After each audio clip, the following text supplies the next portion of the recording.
اللہ تبارک و تعالیٰ کائنات عالم کے لیے محبوب کو بنا کر کائنات عالم سے ہر صفت کے اندر، ہر شان کے اندر، ہر کمال کے اندر رب نے آپ کو افضل و اعلیٰ بنایا۔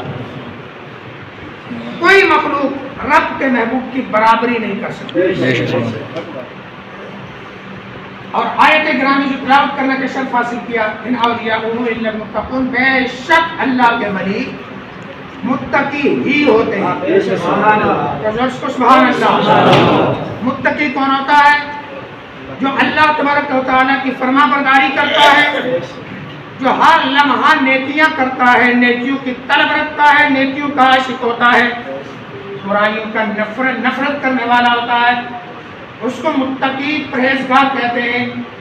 اور یہ متقی ہونا یہ آقا انعامدار صلی اللہ علیہ وسلم کے غلاموں کی صفت ہے۔ سبحان اللہ۔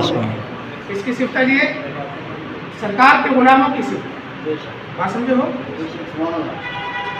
اور غلام اللہ کے محبوب کے ہیں۔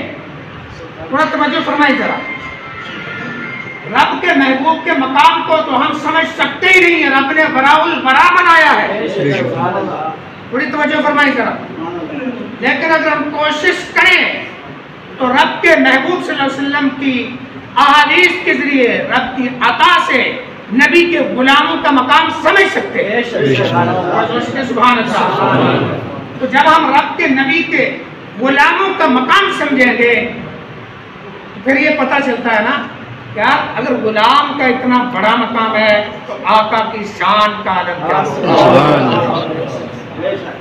ٹھیک ہے جی میرے دوست اور بزرگوں، تفسیر کبیر علامہ رازی رحمہ اللہ ارشاد فرماتے ہیں اور نبی کے غلاموں کا مقام سمجھاتے ہیں۔ ٹھیک ہے، آپ فرماتے ہیں ان العبد اذا واظب على الطاعات بلغ المقام الذي يقول الله تبارك وتعالى كنت له سمعا وبصرا۔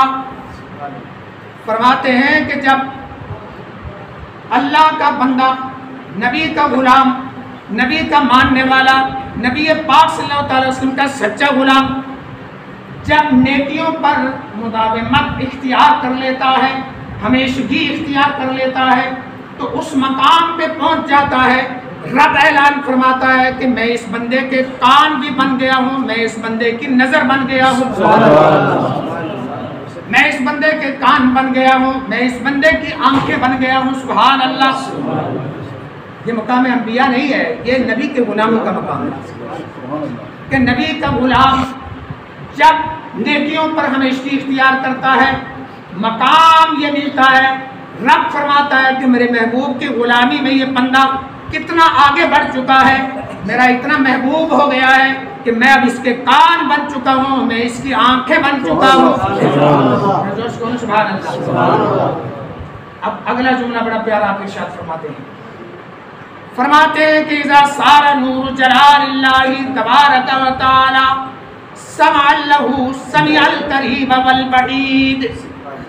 فرماتے ہیں جب بندہ نیکیاں کر کے اس مقام پر پہنچتا ہے پھر اللہ کے نور جلال، اللہ کے جلال کا نور اس کے کان بن جاتا ہے۔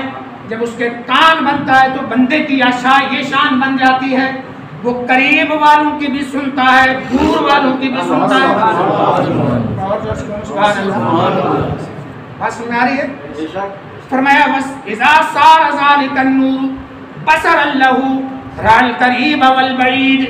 اور لوگوں جب اللہ کے جلال کا نور بندے کی آنکھ بن جاتا ہے پھر وہ بندہ قریب والوں کو بھی دیکھتا ہے، دور والوں کو بھی دیکھتا ہے۔ قریب والوں کو دیکھتا ہے، یہ تو بات سمجھ میں آ رہی، دور والوں کو بھی دیکھتا ہے۔ فرمانے کا مقصد یہ ہے کہ اس کے سامنے کوئی پردے حائل نہیں رہتے۔ یہ وادیاں، یہ درخت، یہ آبشار، یہ کوثر، تمام پردے ہٹا لیے جاتے ہیں۔ وہ اللہ کا بندہ ادھر بیٹھا ہوتا ہے، مشرق و مغرب میں دیکھ رہا ہوتا ہے۔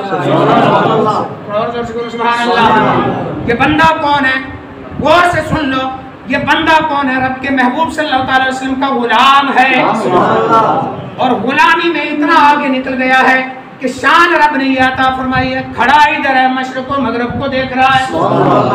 بات سمجھے نہیں؟ کھڑا ادھر ہے مشرق و مغرب والوں کی سن رہا ہے نبی کا غلام کو سبحان اللہ. ایک بار جن کے کون زور سے سبحان اللہ. اگلا جملہ بڑا عجیب ہے. فرمایا کہ جب یہ نور اللہ کے جلال کا بندے کے ہاتھ بن جاتا ہے قدر عالت تصرف، وہ تصرف کرنے پہ قادر بن جاتا ہے، وہ تصرف کرنے پہ قادر بن جاتا ہے. من الساہلی والسابی والقریبی والبعید. اے لوگوں جب یہ اللہ کے جلال کا نور اس کے ہاتھ بن جاتا ہے وہ بندہ دور والوں کی مدد کرنے پر، نزدیک والوں کی مدد کرنے پر قادر بن جاتا ہے.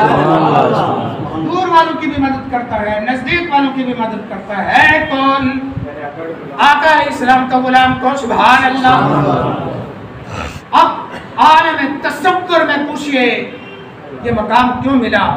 جواب یہی آتا ہے کہ اس بندے نے رب ذوالجلال کے محبوب صلی اللہ علیہ وسلم کی فرما برداری کی ہے، غلامی کی ہے، سچا اور پکا غلام بنا ہے، اور غلامی کا صلہ یہ ملا اللہ کا نور جلال اس کی آنکھیں بن گیا، اللہ کے نور کا جلال، اللہ کے جلال کا نور اس کے کان بن گیا، اللہ کے جلال کا نور اس کے ہاتھ بن گیا. اور شان یہ بنی دور والوں کی سنتا ہے، قریب والوں کی سنتا ہے، دور والوں کو دیکھتا ہے، قریب والوں کو دیکھتا ہے.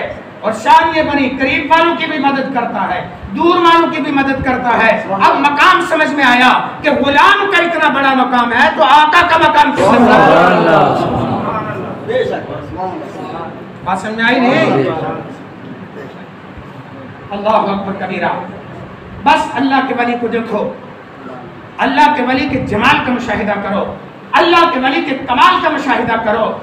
ادھر تو شہنشاہ ہے اللہ کے ولی، لیکن بارگاہ محبوب میں جائیں تو وہاں کے گدا ہے اللہ کے ولی. پھر ماننا پڑے گا گدا گر کا یہ عالم ہے تو آقا کا عالم کیا؟